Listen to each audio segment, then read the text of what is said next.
Hello everybody, this is Charlie's Trains again. We have a six-wheeler steam locomotive,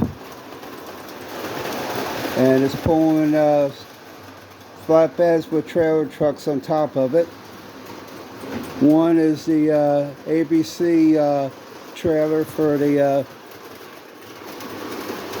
Monday Night Football.